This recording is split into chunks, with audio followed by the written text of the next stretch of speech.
¿Ya se escucha? Sí, sí, uno, dos, tres. Sí, se escucha, se escucha, se escucha, se escucha. Ahí está. Listo, listo. Sigo. Listo.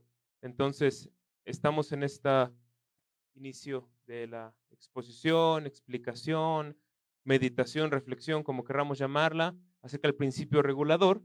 Y lo que estamos diciendo es que esta exposición es primeramente para los que están aquí presentes. Y por lo mismo, si ustedes que están aquí presentes tienen preguntas, por favor, siéntanse libres de hacerlas. Siéntanse libres de, si quieren levantar la mano, les damos la palabra y respondemos cualquier pregunta que sea necesaria responder para dejar claro cualquier punto antes de seguir avanzando. No quiero yo estar avanzando, que algo no haya quedado claro y que ustedes solamente digan, pues ojalá de repente ahí lo entienda. Si ustedes no entendieron algo, por favor, pregunten y seguimos aclarándolo antes de sumar más puntos. ¿Ok? Entonces, bueno, vamos a hablar de este principio y para iniciar vamos a orar juntos. Entonces, pues permítanme hacer una oración. Señor, te damos muchas gracias porque nos permites estar reunidos aquí. Muchas gracias, Señor, porque nos das la oportunidad de abrir tu palabra una vez más y de acercarnos a esta verdad, que es una verdad muy importante en tu palabra, que a veces ha sido muy ignorada en muchos círculos cristianos y que, Señor, por uno u otro motivo, estamos aquí tratando de darle atención a esta verdad, que es la verdad del principio regulador, que tiene que ver con tu adoración, que tiene que ver, Señor, con la forma correcta de aproximarnos a ti en adoración. Te rogamos, Señor, que seas tú con nosotros en este tiempo, que dirijas esta exposición y también, Señor, que pongas las dudas necesarias en el corazón de mis hermanos aquí presentes para que todo quede claro, claro, claro. Y no solamente eso, sino que si entendemos esta verdad, podamos empezar a conformar nuestro cristianismo, nuestra práctica de vida cristiana a estos principios, a estas verdades. Y todo esto, Señor, no para enorgullecernos ni ensoberbecernos, sino solamente como muestra de nuestra gratitud a ti que nos has salvado, que nos has limpiado de nuestros pecados, Señor, por Cristo Jesús. Te pedimos esto en el nombre de Cristo. Amén. Amén. Entonces, pues bien, vamos a iniciar con esto el principio regulador. El principio regulador es el nombre de la doctrina que estamos queriendo explicar esta tarde. Ese es el título de la doctrina. Algunos le llaman principio regulativo, otros le llaman principio regulador del culto cristiano y otros solo principio regulador de la adoración. Vamos a dejarlo solamente como principio regulador para mantenerlo breve y vamos a explicar brevemente primero, antes de pasar a cualquier punto o serie de puntos o lista, vamos a decir de qué se trata el principio regulador, de qué va el principio regulador. Entonces, el principio regulador establece que en la adoración a Dios debemos hacer exclusivamente lo que Él ha autorizado en su palabra. ¿Okay? El principio regulador establece que en la adoración a Dios debemos hacer exclusivamente lo que Él ha autorizado en su palabra. ¿Okay? Eso para decirlo en una frase, pero de ahí pues se desprenden algunas otras implicaciones junto con esta palabra que acabamos de decir, lo que Él ha autorizado en su palabra. Podemos poner otras palabras ahí y podemos decir lo que Él ha requerido, lo que Él ha solicitado, lo que Él ha pedido de nosotros. Eso es lo que hay que hacer. Y en esta frasecita que acabamos de decir está este elemento de exclusivamente, ¿no? En la adoración a Dios debemos hacer exclusivamente lo que Dios ha autorizado en su palabra. Entonces, el punto aquí es que solo eso debe hacerse en la adoración a Dios, lo que Él autoriza. Solo eso. ¿Qué implica esto? Implica que si hay cosas que no cuenten con la autorización de Dios por medio de las Escrituras, entonces esas cosas no deben hacerse. ¿Okay? Todo aquel elemento que se busque incluir en la adoración y que no cuente con la autorización de Dios en su palabra, no debe incluirse en la adoración. Entonces ese es el punto. Hasta aquí, porque quiero que esto sea un poquito, no solamente yo hablando. Entonces pregunto, hasta aquí, esa definición breve, ¿queda clara? ¿Queda clara esa definición? Muy bien. Entonces, vamos a empezar a hablar de algunas cosas para empezar a aclarar también todo esto.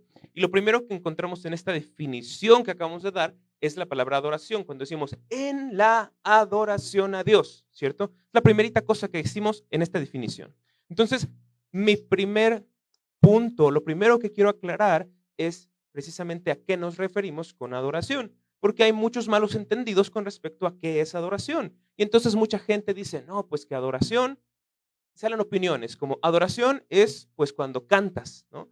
Incluso hay esta distinción en algunas iglesias de cantos de alabanza y cantos de adoración, ¿no? Y los de alabanza son más moviditos y los de adoración son más tranquilitos. Hay ese tipo de incluso bagaje en nuestras iglesias, ¿no? Y este tipo de bagaje incluso suma mayor confusión. Entonces, ¿qué cosa es adoración? Algunas personas pensarán, adoración es solo cuando cantamos. El resto no es adoración. Otras dirán, adoración es todo el rato que nos reunimos juntos como iglesia el domingo y cuando salimos de ese rato, eso ya no es adoración. Y otras personas se van totalmente al otro extremo y dicen, no, pues adoración es toda la vida. Todo lo que hacemos, cada momento, cada segundo es o debe ser adoración. Entonces hay muchas opiniones con respecto a qué es adoración. Y tenemos que dejar primeramente claro ese punto, porque es parte de esta definición que acabamos de dar. En la adoración a Dios debemos hacer exclusivamente lo que Él ha autorizado en su palabra. Entonces, ¿qué es adoración? Ok, vamos a empezar haciendo una distinción entre dos tipos de adoración, lo que sería la adoración cotidiana y la adoración religiosa. Acá está el marcador. Pues lo voy a poner así. Adoración. Y hay dos distinciones que podemos.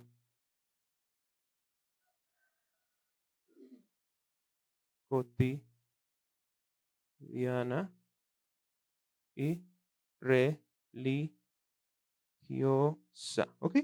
Dos tipos de adoración, cotidiana y religiosa.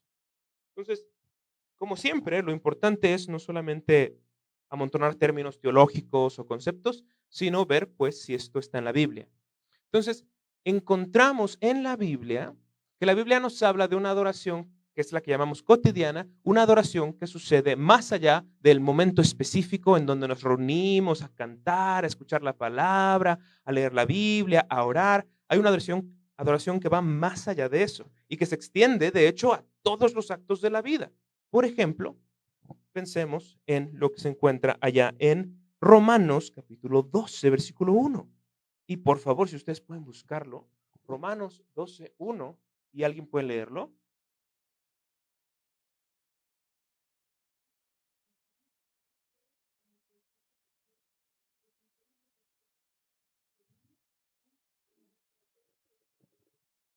Así es.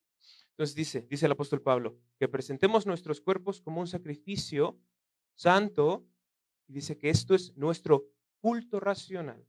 Esa palabra culto y esta referencia al sacrificio, pues tiene que ver con adoración, evidentemente. En el Antiguo Testamento el sacrificio era lo que se hacía para la adoración. Entonces el apóstol Pablo está diciendo, pues tu propio cuerpo, preséntalo como adoración, y en el contexto de ese capítulo 12, el apóstol Pablo se está refiriendo a todo lo que hagas en tu vida, ¿no? Todo lo que hagas en tu vida es una especie de culto, una especie de adoración, una especie de servicio para Dios, todo, ¿no? Entonces, de ahí encontramos, o de ahí sacamos este concepto de la adoración cotidiana, porque todos los días sucede. Desde el primer momento en que sacas tu pie de la cama y empiezas tu día, ya estás o debes estar tratando de adorar a Dios de esta manera. Pero hay un texto que, si este no es claro, es mucho más claro, este otro texto que es en Primera de Corintios. Igual si alguien puede leerlo, Primera de Corintios, capítulo 10, versículo 31, y este algunos incluso puede que se lo sepan de memoria. Primera de Corintios 10, 31. ¿Qué dice? Sí.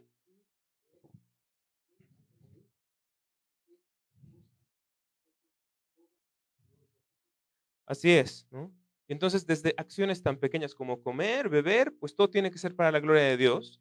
Y si cosas tan pequeñas como comer y beber tienen que ser dirigidas para la gloria de Dios, pues por lógica, cosas mucho más grandes, cómo trabajar en nuestros trabajos cotidianos, cómo relacionarnos con nuestra familia, cómo ver una película incluso, todo debe hacerse para la gloria de Dios. Entonces, en este sentido, es que hablamos de una adoración cotidiana, un servicio que rendimos a Dios, no en actos especiales, religiosos, ceremoniosos, rituales, sino en actos comunes y corrientes, cotidianos. Y por esto esta es la adoración cotidiana y allá está un poco de la base bíblica que podemos darle. Pero la Biblia no solo nos habla de esta adoración, que es la adoración cotidiana, que me parece que en nuestro tiempo se le ha dado mucha popularidad a esta adoración cotidiana y la gente suele decir cosas como Dios no es religión, es relación. Entonces la gente como que le gusta más pensar en términos de esta adoración cotidiana, de no, todo lo que hago es adoración, todo lo que hago es para Dios. Y yo incluso he escuchado gente que dice, yo la verdad, pues no tengo un momento especial para orar, yo todo el tiempo estoy tratando de hablar con Dios, ¿no? Cosas así, porque se ha hecho un sobreénfasis en esto de la adoración cotidiana. Pero la Biblia no solo nos habla de esta adoración cotidiana, sino de una adoración que es diferente, es especial, es un momento apartado, con ceremonias, sí, con actos especiales. Y esta es la adoración religiosa. Adoración religiosa. Y nuevamente, ¿dónde está esto en la Biblia? Bueno, hay algunos textos que nos muestran con claridad esta adoración. Y en primer lugar vamos a ir a Génesis, Génesis capítulo 22, versículo 5.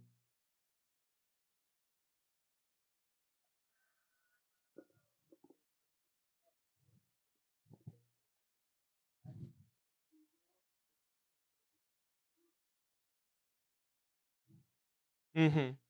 Entonces, para los que conocen esta historia, es Abraham. Entonces, Abraham, para este momento en la historia, se le pidió ir y sacrificar a su hijo, ¿no? Entonces, él va subiendo este monte y va con su siervo también y le dice a su siervo, espera aquí, vamos a ir al monte, vamos a ¿qué? Vamos a adorar y luego vamos a bajar. Y para los que conocen esta historia, sabemos que se supone que iba a ser Abraham. Él iba a hacer un acto especial de ofrecer sacrificios, ¿cierto? Entonces, fijémonos, de este tipo de expresiones se pueden inferir algunas cosas. Si Abraham está diciendo, vamos a ir allá a adorar y luego vamos a volver, esto implica, por lo menos esto, que él está dando por sentado que en ese momento no estaba adorando, ¿cierto? Porque él está diciendo, bueno, si vamos allá, allá vamos a adorar y luego vendremos. Eso implica que él en ese momento no estaba pensando, no, pues si toda la vida es adoración, ahorita es adoración, allá es adoración, en mi casa es adoración. Abraham no tenía ese pensamiento, él decía, allá, en esos actos especiales de ofrecer holocausto, eso es adoración. Terminamos de adorar y bajamos. Ahora, en ese momento, Abraham estaba obedeciendo a Dios, porque Dios le dijo, ve al monte, ofrece a tu hijo sacrificio. En ese momento, Abraham estaba obedeciendo a Dios, estaba trayéndole gloria a Dios. Claro que sí, pero aunque estaba obedeciendo a Dios y trayendo gloria a Dios, él no consideraba que eso era como tal adoración. Entonces, de ahí empezamos a notar esta distinción entre, bueno, no siempre que estamos obedeciendo a Dios podemos llamar a eso adoración, ¿no? Adoración, más propiamente hablando, son esos actos especiales en que separamos el tiempo para realizar estas acciones que tienen que ver con el culto a Dios. Adelante, adelante.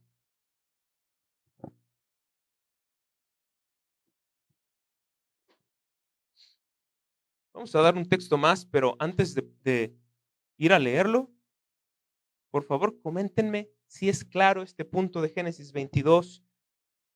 ¿Es claro este punto de Génesis 22? ¿Hay alguna pregunta en ese texto?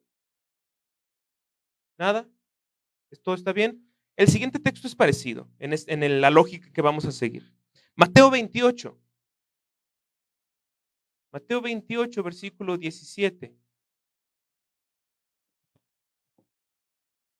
Por favor, alguien léalo.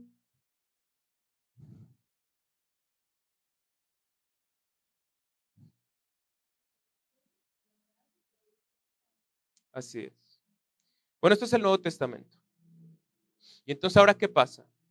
Que a los apóstoles, a los discípulos, se les pidió ir a un monte a encontrarse con Jesús, el Salvador. Y entonces los apóstoles van a ese monte. Y el texto de la Biblia dice que cuando ellos fueron al monte, lo vieron y entonces lo adoraron, ¿no? Ahora, para ese momento, antes de que ellos empezaran a como tal a adorar, ellos estaban obedeciendo a Dios, porque se les pidió ir al monte. Ellos estaban yendo al monte, estaban obedeciendo a Dios, estaban glorificando a Dios. Claro que sí, pero la Biblia no llama a ese glorificar a Dios adoración. Más bien, ellos llegan a ese monte, ven a Jesús y hacen algo. No se especifica qué. No sé si empezaron a decir, grande eres tú, o si se inclinaron hasta el suelo y se arrodillaron. No lo dice el texto, pero lo que sí dice es que en el momento en el que lo vieron, ellos lo adoraron. Lo que implica otro tipo de actividad, que no es la vida cotidiana. Otro tipo de actividad que no es nuestras actividades comunes y corrientes. Otro tipo de acto. Entonces, en ese tipo de textos se ve que en la Biblia la adoración no es solamente algo cotidiano del día a día, que yo adoro a Dios comiendo, que yo adoro a Dios respirando, que yo adoro a Dios viendo una película. Adoración, la adoración religiosa, que es el sentido más propio de la palabra adoración en la Biblia, esta adoración religiosa se refiere a actos específicos que no son cotidianos, actos específicos de devoción para Dios. ¿Cómo? Arrodillarse, alabarlo, orar, etcétera. Entonces, hay dos tipos de adoración, la cotidiana y la religiosa. Últimamente en nuestra cultura, en nuestro cristianismo actual, se le da mucho énfasis a la adoración cotidiana, pero no debemos perder de vista que la adoración religiosa es el sentido más propio de la palabra adoración en. Ok, entonces eso es. Y para empezar a especificar, esta adoración religiosa es de la que vamos a estar hablando. No vamos a estar hablando de la adoración cotidiana, lo que hacemos el día a día. Vamos a estar hablando de la adoración religiosa, aquellos actos especiales dedicados para Dios particularmente, aquellos momentos separados del resto de los momentos de nuestra vida, separados para buscar a Dios, entrar en su comunión, ir a su presencia y adorarlo. De ese tipo de adoración estamos hablando, ¿ok? Entonces, hasta este punto, ¿esto es claro? Ok. Ahora, la adoración religiosa puede dividirse en tres. Sería adoración pública, adoración familiar y adoración privada o secreta. Ok. Ok. Pongo una A con un punto para ahorrarme el escribir la adoración. Entonces, adoración pública, adoración familiar, adoración privada o secreta. Esos son tres tipos de adoración religiosa. ¿Ok? La adoración religiosa, entonces, se puede hacer como momentos separados de nuestra cotidianidad, en donde como pueblo de Dios, esta es la pública, como pueblo de Dios, nos reunimos de forma pública y proclamamos, este es nuestro Dios y lo vamos a adorar. Y son momentos dedicados completamente a actos de adoración especiales, como la oración, leer la palabra, la predicación, etcétera. Luego tenemos la adoración familiar, que nuevamente es un tiempo separado. No es un tiempo como que, por ejemplo, yo mientras barro, adoro a Dios. No, no es un tiempo como mientras lavo los trastes, adoro a Dios. No, es un tiempo separado de mis actividades comunes en que únicamente me dedico a buscar a Dios, a adorar a Dios con mi familia. Adoración familiar. Y en tercer lugar, adoración privada o secreta, que bueno, es un tiempo en que yo solo, en secreto, tal como dijo Jesús, ve al oculto de tu alcoba, cierra tu puerta y ahí en lo secreto ora a tu Padre, ¿no? Es la adoración privada o secreta tú solo, ¿no? Y de estas tres tipos de adoraciones tenemos fundamento en las Escrituras. Entonces, rápidamente vamos a buscar un poco el fundamento en la Biblia para estos 3 tipos de adoración y después continuamos con lo que viene el principio regulador. Vamos a ver primero Levítico 23, versículo 3.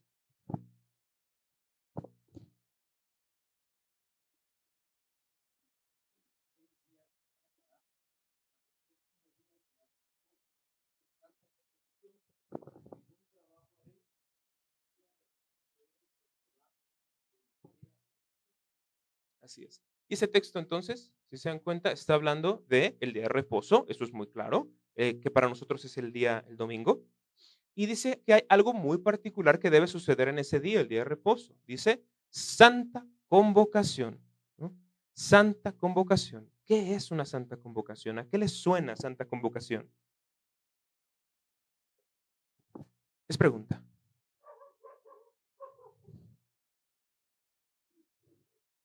¿Un llamado?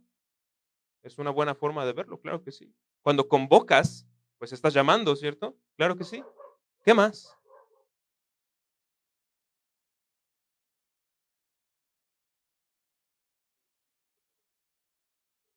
De carácter sagrado, ¿no? Efectivamente, súper, súper bien, claro que sí. Entonces, es un llamado que se le hace al pueblo de Dios, porque aquí ese texto está hablando del pueblo de Dios, ¿no? Al pueblo que nosotros ahora somos el pueblo de Dios, vaya. Y es un llamado que se le hace al pueblo de Dios a venir. Esta palabra para convocación es la palabra en hebreo mispah y puede traducirse también como asamblea. Entonces, esta es una santa convocación o una santa asamblea. ¿Qué es esto? Pues una reunión de carácter sagrado. ¿Por qué? Porque cada día de reposo, cada domingo, Dios mandó que sucediera una reunión de carácter sagrado. Esta no era una reunión para discutir asuntos políticos o sociales del pueblo de Israel, era una reunión de adoración, una reunión para adorar a Dios.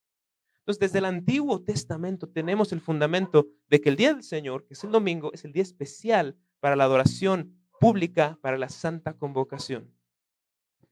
Vamos al fundamento bíblico para la adoración familiar. Salmo 118, 15.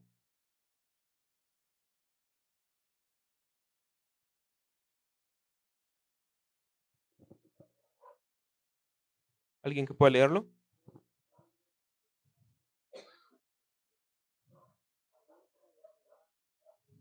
Sí. Voz de júbilo y de salvación en las tiendas de los justos. Esa es la parte que nos interesa en este texto ahorita. Eh, Voz de júbilo en las tiendas de los justos. Entonces, esta referencia a voz de júbilo es una referencia a la alabanza, al canto. Y en las tiendas de los justos, bueno, una tienda, o más bien, cada tienda era un lugar donde vivía cada familia. Por lo menos durante su peregrinaje de Egipto a la tierra prometida, cada tienda era el lugar de cada familia. No se suponía que debían vivir varias familias en una sola tienda, era una tienda para cada familia. Entonces, ¿qué está diciendo? En cada familia, en cada casa, en cada hogar, se escucha la voz de alabanza de los justos, de los que están allí, del pueblo de Dios, porque familiarmente adoraban a Dios, ¿no? Entonces, tenemos fundamento bíblico para una adoración que es familiar. La casa junta se reúne y dice, vamos a adorar a Dios todos juntos. Solo por mencionar un lugar para no hacerlo demasiado largo. Y por último, en la adoración privada, vemos Mateo 6:6.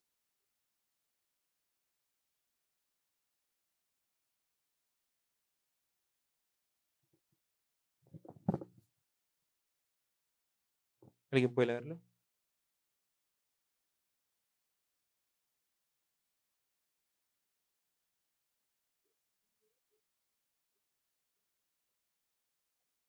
Ujú, así es. Cuando ores, entra a tu aposento, cierra la puerta, y pues ahí es donde tienes que orar. Entonces, hay una adoración de carácter secreto, privado, nadie te ve y nadie se supone que tenga que verte, ¿no?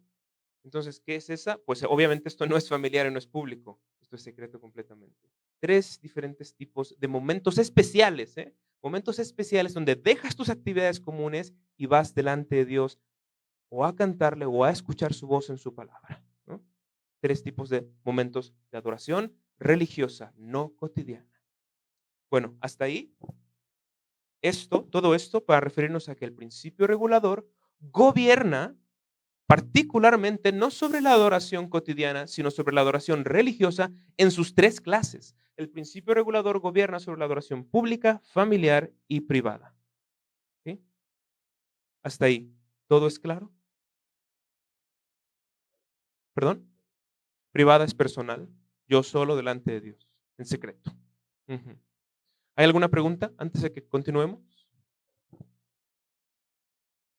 Muy bien. Entonces, solamente, hermanos, ¿alguien puede darme algún borrador para quitar esto y continuar escribiendo?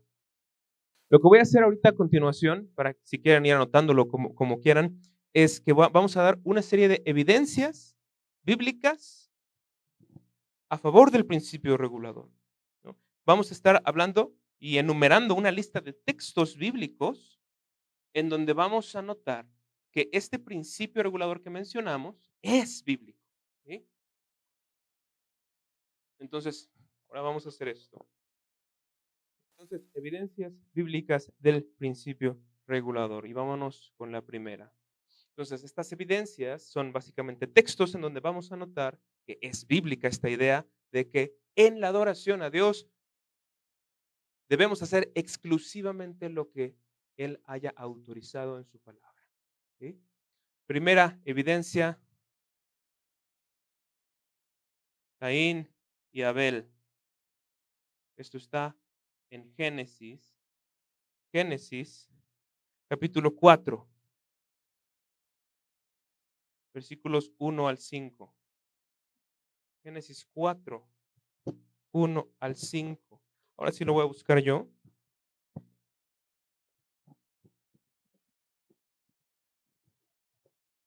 Entonces el texto bíblico dice, conoció Adán a su mujer, Eva, la cual concibió y dio a luz a Caín, y dijo, por voluntad de Jehová he adquirido varón. Después dio a luz a su hermano Abel, y Abel fue pastor de ovejas, y Caín fue labrador de la tierra. Y aconteció, andando el tiempo, que Caín trajo del fruto de la tierra una ofrenda a Jehová. Y Abel trajo también de los primogénitos de sus ovejas, de lo más gordo de ellas. Y miró Jehová con agrado a Abel y a su ofrenda, pero no miró con agrado a Caín y a la ofrenda suya. Y se ensañó Caín en gran manera y decayó su semblante. Y hasta ahí. Entonces, ¿qué tenemos allá? Tenemos a Caín y Abel. Caín y Abel ambos van delante de Dios, ofrecen ofrendas, valga la redundancia. ¿Y qué es esto? Esto es un acto dedicado específicamente, directamente, completamente a Dios. Esto no era la vida común y corriente de Caín y Abel, era un momento apartado para ofrecer algo a Dios, que es la definición que dimos de la adoración religiosa. Ellos estaban en un momento de adoración religiosa. No se veía como nuestra adoración religiosa porque ellos estaban en otro tiempo completamente, pero era un momento de adoración religiosa, ofreciendo ofrendas a Dios. Entonces, ¿qué pasa en este momento? Caín y Abel ambos ofrecen cosas distintas. Caín ofrece frutos, Abel ofrece animales, derramamiento de sangre. Y la Biblia nos dice que Dios no se agradó de Caín y de su ofrenda, pero sí se agradó de Abel y de su ofrenda. Ahora, de aquí tenemos que aplicar un poco de lógica bíblica y ver un poco hacia atrás en la historia. Adán y Eva, cuando ellos pecaron, Dios los buscó en el jardín del Edén, los encontró, los regañó, todo pasó, todo lo que pasó, y cuando los sacó del jardín del Edén, Dios los cubrió con algo, con pieles de animales. Y Adán y Eva evidentemente se dieron cuenta que Dios no creó de la nada, no apareció de la nada unas pieles de animales. Dios tuvo que sacrificar unos animales, derramar sangre inocente de animales. ¿Para qué? Para cubrir la desnudez, para cubrir el pecado de Adán y Eva. Y esto fue lo único que logró que Adán y Eva no fueran exterminados, ¿no? Adán y Eva probablemente se dieron cuenta para que nosotros pudiéramos escapar del castigo que merecían nuestros pecados, algo tuvo que ser sacrificado en lugar nuestro, animales, ¿no? Ahora, Adán y Eva, recuerden, son los papás de Caín y Abel. Y cada evento trascendente en la vida de Adán y Eva es muy posible que ellos le hayan contado a sus hijos, hey, hijo, Caín, Abel, Permítanme contarles, cuando Dios hizo esto, cuando Dios hizo aquello, Caín y Abel sabían que había un modo adecuado de acercarse a Dios. Y esto era por medio del derramamiento de sangre, por medio del sacrificio. Ellos lo sabían.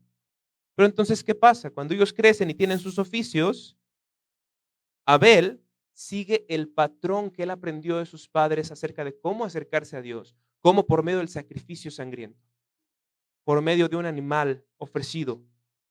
Pero Caín, vamos a decirlo en esos términos, decide ponerse de creativo, ¿no? Caín decide, ok, me enseñaron que era por medio del sacrificio de animales, pero vamos a innovar, ¿no? Vamos a hacer algo nuevo, vamos a hacer algo distinto. ¿Y qué hace Caín? Él, en vez de ofrecer un sacrificio animal y sangriento, va y ofrece frutos, el fruto de la tierra. Y Dios no se agrada de este acercamiento, de este intento de aproximarse a Dios en adoración religiosa. Dios no se agrada de Caín, porque Caín está haciendo algo jamás autorizado por Dios. Caín está haciendo algo jamás aprobado, requerido, pedido, solicitado por Dios.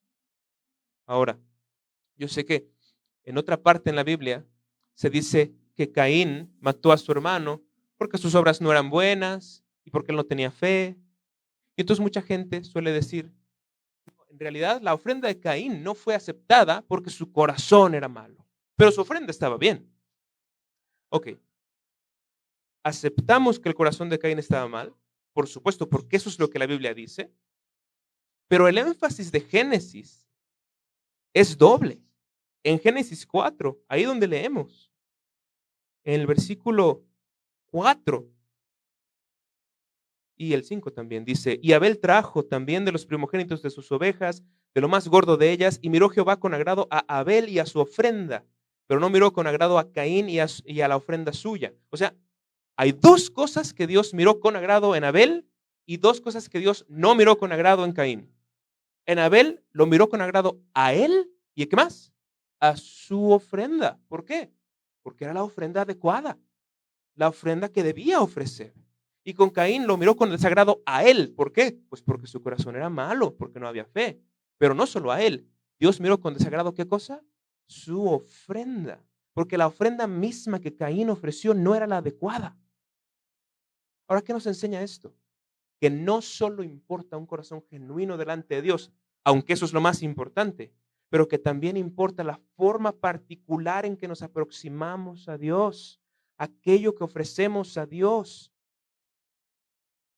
Caín cayó en ese pecado. Y si Caín hubiera tenido un corazón genuino, sumiso, obediente, él habría dicho, no, yo me voy a acercar a Dios únicamente con lo que Él ha aprobado.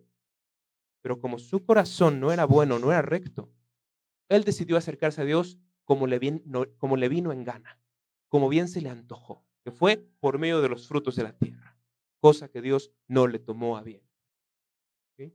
Entonces, esta es una de nuestras primeras evidencias de que a Dios no solo le interesa nuestro corazón genuino, aunque eso es lo que más le interesa ciertamente, pero a Dios le interesa también la forma particular en que nos aproximamos a Él, los elementos que ofrecemos ante Él. Ahora, en ese ejemplo, en este incidente, ¿queda claro? ¿Hay alguna pregunta? El segundo incidente está en Éxodo 32 y es el incidente de Aarón y el becerro de oro. Voy a leerlo. Dice, desde el primer versículo. Viendo el pueblo que Moisés tardaba en descender del monte, se acercaron entonces a Aarón y le dijeron, levántate, haznos dioses que vayan delante de nosotros, porque a este Moisés, el varón que nos sacó de la tierra de Egipto, no sabemos qué le ha acontecido, qué le haya acontecido. Y Aarón les dijo, apartad los zarcillos de oro que están en las orejas de vuestras mujeres y vuestros hijos y vuestras hijas y traédmelos. Entonces todo el pueblo apartó los zarcillos de oro que tenían en sus orejas y los trajeron a Aarón. Y él los tomó de las manos de ellos y le dio forma con buril e hizo de ello un becerro de fundición. Entonces dijeron: Israel, estos son tus dioses que te sacaron de la tierra de Egipto. Y viendo esto, Aarón edificó un altar delante del becerro y pregonó a Aarón y dijo: mañana será fiesta para Jehová. Y al día siguiente madrugaron y ofrecieron holocaustos y presentaron ofrendas de paz. Y se sentó el pueblo a comer y a beber y se levantó a regocijarse. Entonces Jehová dijo a Moisés: anda, desciende, porque tu pueblo que sacaste de la tierra de Egipto se ha corrompido. Pronto se han apartado del camino que yo les mandé. Se han hecho un becerro de fundición y lo han adorado y le han ofrecido sacrificios y han dicho: Israel, estos son tus dioses que te sacaron de la tierra de Egipto. Dijo más Jehová a Moisés: yo he visto a este pueblo, que por cierto es pueblo de dura cerviz. Ahora pues, déjame que se encienda mi ira en ellos y los consuma, y de ti yo haré una nación grande. Y vamos a dejar hasta ahí. ¿Qué vemos en este incidente? En el incidente de Aarón y el becerro de oro. Vemos un intento del pueblo de Israel. Fíjense, y esto puede parecer chocante, pero es un intento por adorar a Dios por un medio incorrecto. Ahora, yo sé que usualmente pensamos en este incidente y pensamos que el pueblo de Israel en ese punto estaba cambiando de Dios. Y pensamos, no, pero el pueblo estaba abandonando a Dios y optando por un nuevo Dios, el becerro de oro. Pero en realidad lo que el texto nos dice no es que el pueblo estuviera cambiando de deidad. En otras palabras, esta historia, este incidente no presenta una violación al primer mandamiento. No tendrás dioses ajenos delante de mí. Este no era un Dios ajeno. El pueblo de Israel estaba tratando de adorar al mismo Dios de siempre, a su Dios Jehová, solo que como por un medio incorrecto. ¿Por qué decimos esto? Pues fijémonos en el texto. Y a veces estos son algunos elementos que pasamos por alto, pero en primer lugar, en el versículo 4, vemos que al final dice que el pueblo de Israel dijeron: estos son tus dioses que te sacaron de la tierra de Egipto. Hay una frase muy parecida, un poco antes, un poquitito antes de este capítulo de Éxodo. Hay una frase muy parecida a eso de que te sacaron de la tierra de Egipto. Y seguramente ustedes saben dónde está esto. Esto de sacar de la tierra de Egipto. ¿Dónde está esto? En un texto bastante conocido. ¿Dónde está? ¿Se acuerdan? Donde dice: y habló Dios todas estas palabras diciendo: yo soy Jehová tu Dios, que te saqué de la tierra de Egipto de casa de servidumbre. Y luego: no tendrás dioses ajenos delante de mí, etcétera. Y empieza con los 10 mandamientos. ¿Quién dejó claro que era el Dios que sacó a Israel de Egipto? ¿Quién lo dejó claro? Jehová, el único Dios verdadero. El pueblo sabía, y al pueblo si le decían: ¿quién te sacó de Egipto? El pueblo decía: Jehová. Nos lo dijo claramente, todos lo escuchamos en el monte. Él dijo: yo soy Jehová tu Dios, que te saqué de la tierra de Egipto de casa de servidumbre. Entonces, ¿qué pasa? Que ellos hacen esta imagen de un becerro de oro, lo ven y ¿qué dicen? Estos son tus dioses que te sacaron de la tierra de Egipto. Pero el texto en español puede no prestarse a, o más bien puede prestarse a algo de confusión. ¿Por qué dicen estos son tus dioses? Bueno, en el hebreo original, esta palabra de tus dioses es la palabra Elohim, que Elohim es una palabra que aunque está en plural, usualmente es el nombre que se le da a Dios, el único Dios verdadero. En otras palabras, el pueblo de Israel lo que dice aquí es: este es tu Elohim que te sacó de la tierra de Egipto. ¿En quién están pensando el pueblo de Israel cuando ven al becerro de oro? En Dios, su Dios, el único Dios verdadero.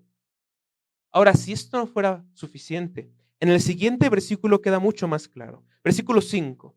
Y viendo esto, Aarón edificó un altar delante del becerro y pregonó a Aarón y dijo: mañana será fiesta ¿para quién? Para Jehová. Aarón lo reconoció. Este becerro, la fiesta que le vamos a hacer, ¿para quién es? ¿A quién va dirigida nuestra adoración? A Jehová, nuestro Dios, el Dios verdadero. Entonces, el pueblo de Israel, en el incidente del becerro de oro, no estaba tratando de cambiar de Dios. Ellos estaban tratando de adorar al mismo Dios de siempre, solo que ¿cómo? Por un medio equivocado, por medio de la imagen de un becerro. Ahora, hay algunas cosas que debemos resaltar de este incidente, como esto.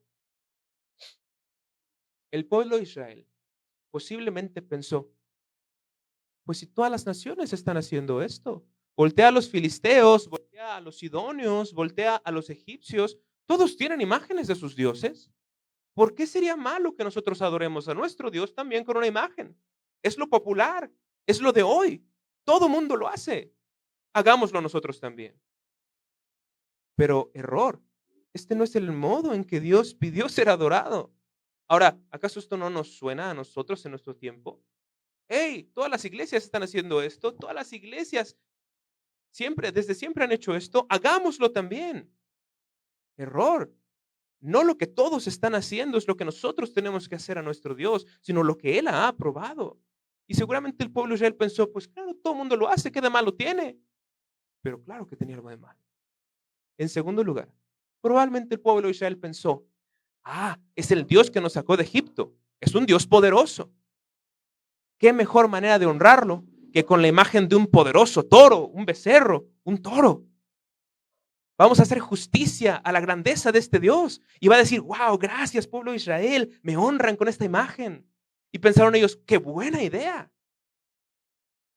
Y nuevamente aprendemos una lección. Nuestras buenas ideas no son lo que Dios quiere, ¿no? Y bien podemos pensar en un elemento y decir, mira qué padre, vamos a incluir esto en el culto, qué buena idea. Dios va a estar como, wow, gracias. Pero no es así. Si Dios no lo pidió, Dios no lo quiere, por más buena idea que nos parezca.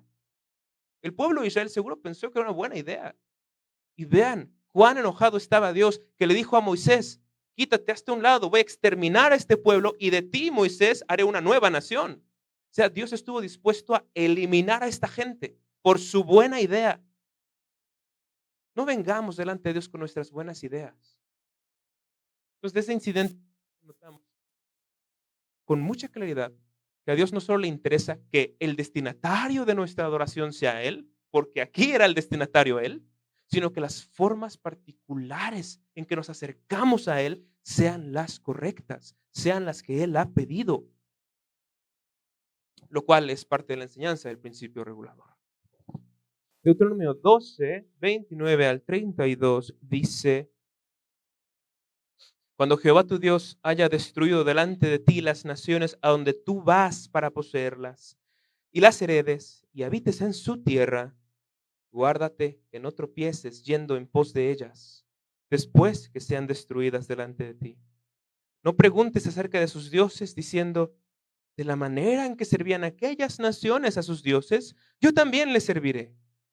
No harás así a Jehová tu Dios, porque toda cosa abominable que Jehová aborrece hicieron ellos a sus dioses, pues aun a sus hijos y a sus hijas quemaban en el fuego a sus dioses. Cuidarás de hacer todo lo que yo te mando. No añadirás a ello, ni de ello quitarás. Okay. ¿Qué está diciendo Dios en este texto? Dios le está diciendo a su pueblo, mira pueblo, tú vas a llegar a la tierra prometida, va a haber unas naciones allí, vas a sacarlas, vas a expulsarlas, vas a heredar la tierra de esas naciones y cuando estés instalado, pues tú vas a notar que esas naciones adoraban a sus propios dioses de cierta manera. Y dice Dios, ¿sabes qué? Por favor, no preguntes cómo adoraban ellos a sus dioses. No quiero que preguntes, no quiero que investigues, no quiero que te pongas a decir, tal vez sea una buena idea que yo haga esto para mi Dios. Dios dice, por favor, no hagas esto.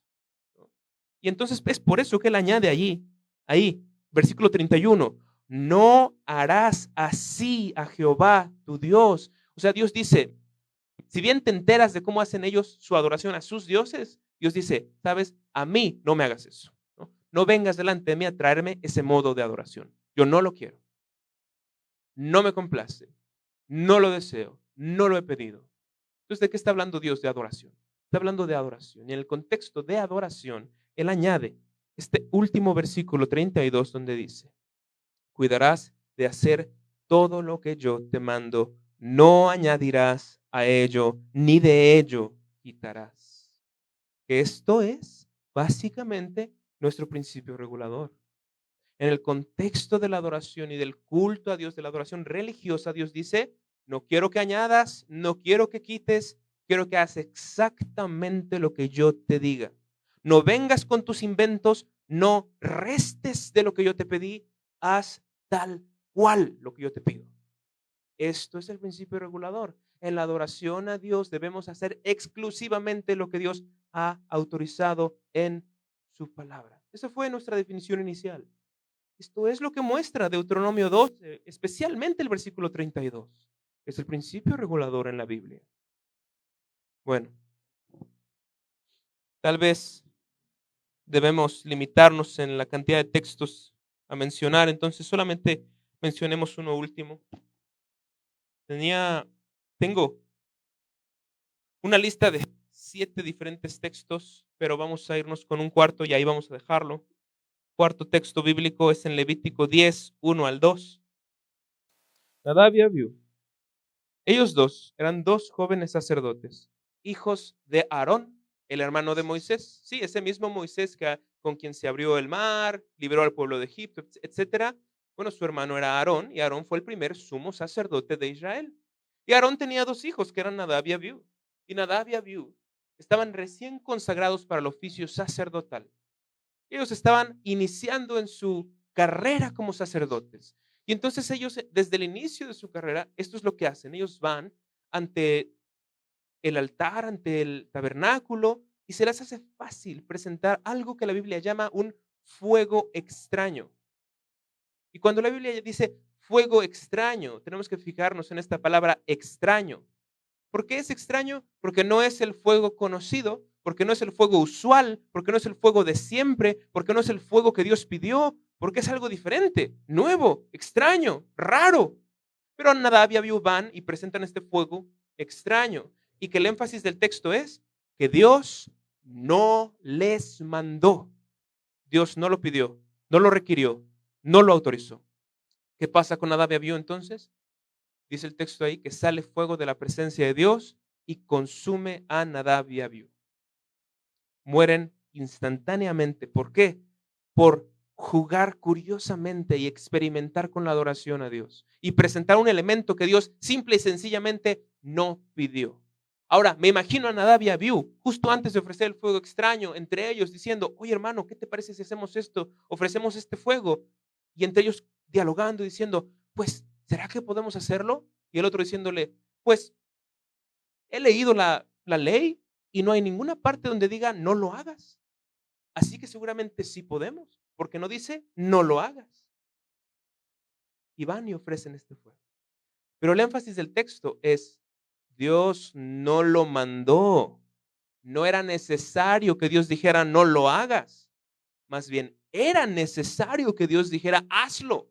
Y si Dios no dijo hazlo, no lo haces, ¿no? Si Dios no dijo hazlo, lo quiero, ¿qué hacemos? No lo hacemos. Nos abstenemos de hacerlo. Y esa debió haber sido la lógica de Nadab y Abiú. Pero en vez de que ellos aplicaran esa lógica y dijeran, Dios no lo pidió, no lo hacemos, probablemente pensaron, Dios no lo prohibió, entonces podemos hacerlo. Pésima lógica, mala lógica. La pregunta correcta no es, ¿acaso Dios lo prohibió? No, la pregunta correcta es, ¿acaso Dios lo pidió? Y si Él no lo pidió, entonces Él no lo quiere. Si Dios no lo pidió, Él no lo quiere. Todo esto nuevamente en el contexto de la adoración religiosa. Todo lo que Dios no haya pedido, Dios no lo quiere. ¿Qué pasa en el incidente de Nadab y Abiú? Pues pasa una ilustración excelente del principio regulador. Y antes de pasar a algún siguiente punto, quiero mencionar algo que podemos ver claramente en estos 4 incidentes, más en el 1, 2 y 4, porque son historias. Y lo que podemos ver en estos incidentes es el énfasis que se hace en cuán ofensivo es esto para Dios. Dios es descrito en muchas partes en la Biblia como grande en misericordia, ¿no? Y Dios es muy misericordioso. Y hay muchas veces que gente en la Biblia peca y Dios es misericordioso. Recordarán quizás el incidente de David cuando adultera con Betsabé, ¿no? Y David, Dios no mandó un fuego a quemarlo instantáneamente, ¿no? David pues pecó y pecó terriblemente, pero Dios hasta lo perdonó después, ¿no? Hay muchos pecados que mucha gente en la Biblia comete y Dios no aniquila en el instante que la gente peca. Dios suele ser un Dios muy paciente, pero ¿qué pasa en estos incidentes? Parece que la paciencia de Dios en incidentes relacionados con su adoración, pareciera que la paciencia de Dios es muy poca. En el incidente de Caín y Abel, Dios le da un castigo tremendo a Caín. En el incidente de Aarón y el becerro de oro, Dios estaba dispuesto a exterminar al pueblo. En el incidente de Nadab y Abiú, Dios efectivamente los mató en el instante. No les dio segundas oportunidades, no les dijo, oigan, es que esto no se hace, ya no lo hagan. Muerte instantánea. Nos damos cuenta la paciencia de Dios en estos incidentes, parece esfumarse instantáneamente. ¿Por qué?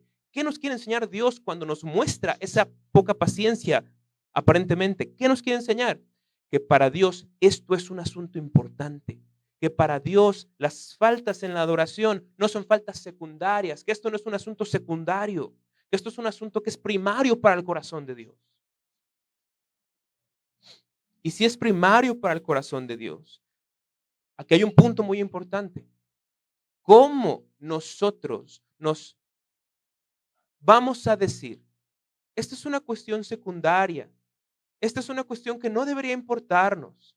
Y esto es algo que muchos cristianos, lamentablemente, al pensar en términos del principio regulador y la adoración, dicen, esas cosas son cosas secundarias, no deberíamos pensar en esas cosas, no importan realmente, pero no debemos decir que es secundario aquello que para el corazón de Dios es primario.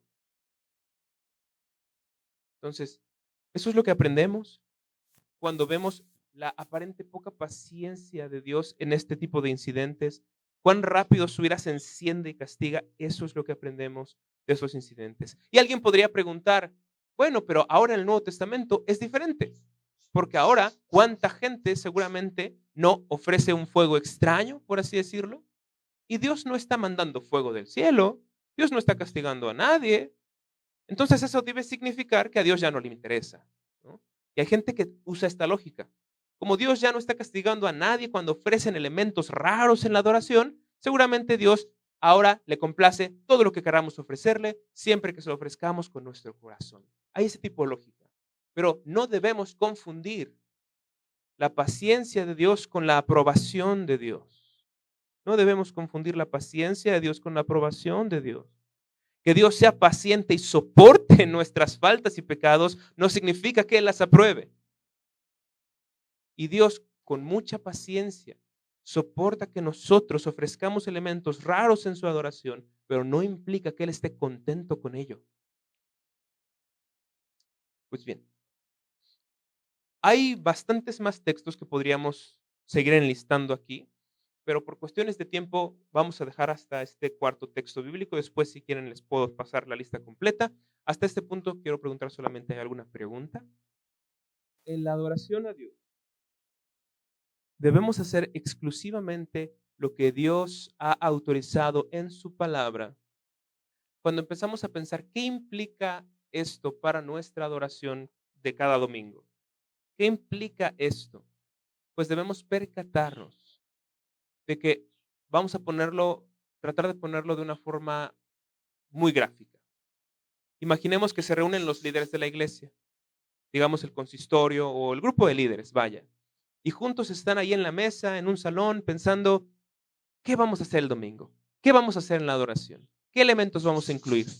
Ya oramos, ya leemos la Biblia, hay una predicación, hay cantos, pero como que la gente no está contenta. ¿Qué hacemos? ¿Hacemos algo más? ¿Qué se les ocurre? Y alguien propone por ahí, ¿qué tal si introducimos danza hebrea al culto? Eso va a llamar la atención de la gente. ¿Qué tal si incluimos un momento de testimonios? La gente va a sentirse bien motivada por eso. ¿Qué tal si incluimos una dramatización ahí de los jóvenes? La gente le va a encantar, ¿no? Y empiezan a proponer.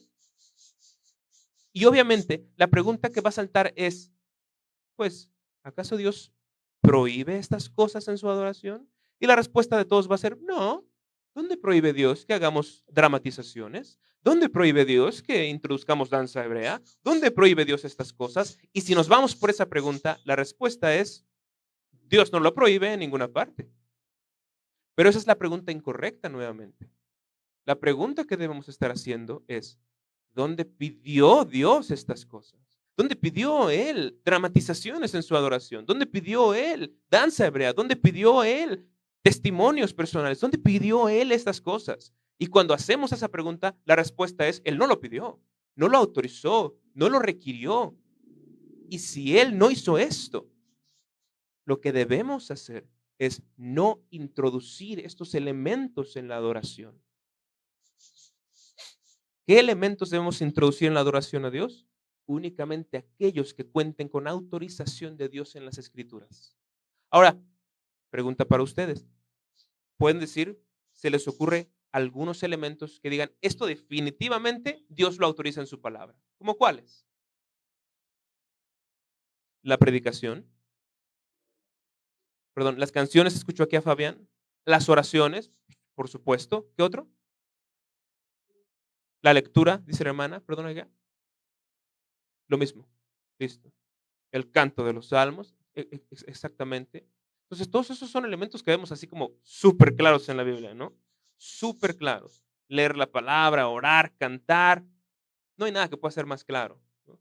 Pero hay muchas otras cosas que evidentemente no están aprobadas ni autorizadas por Dios en su palabra, y si no lo están, no deben ser incluidas en su adoración. Ahora, solamente una nota aquí, y esto es, nuestro corazón es muy importante en este punto, porque nuestro corazón debe notar estos incidentes que acabamos de mencionar y decir, Señor, no me permitas, por favor, ser como Nadab y Abiú, no me permitas ser como Caín o como Aarón. Si hay algo que tú no pediste, no me permitas tomarme este atrevimiento de poner en mis manos y presentarme delante de ti con algo que tú jamás has pedido. No me permitas tal atrevimiento, que cada vez que yo me aproxime a ti, sea únicamente con lo que tú aprobaste y solicitaste y autorizaste. Y que en nuestro corazón esté eso. Porque de hecho, esa es la forma, o por lo menos una de las formas en las que se manifiesta mayor sumisión a Dios, mayor humildad delante de Dios, diciéndole, Señor, no vengo con nada de mi invención, no vengo con nada que yo y mi ingenio se le haya ocurrido, no, vengo con lo que tú me diste para darte y te lo ofrezco de regreso. Eso es humillación, eso es humildad, eso es sumisión delante de Dios. Entonces, bueno, esto para establecer un poco entonces el principio del fundamento bíblico y un poco lógico del principio regulador. Ahora, podemos decir un millón de cosas más aquí, pero no sé también, ni siquiera sé cuánto tiempo llevamos ya hablando. ¿Una hora? Ok. Entonces, si me prestan una hora más de su tiempo, podemos seguir explicando algunas cuestiones un poquito más particulares del principio regulador. Estamos bien, ¿verdad? Podemos tomar otra hora. Correcto. Vamos a continuar entonces. Hablando solamente de algunos ejemplos que quiero dar para ilustrar un poquito más esto del principio regulador. A veces los ejemplos gráficos, las ilustraciones ayudan mucho, mucho a terminar de comprender las cuestiones teológicas. Entonces, permítanme hacer algunos ejemplos gráficos. El principio regulador básicamente nos enseña algo como esto.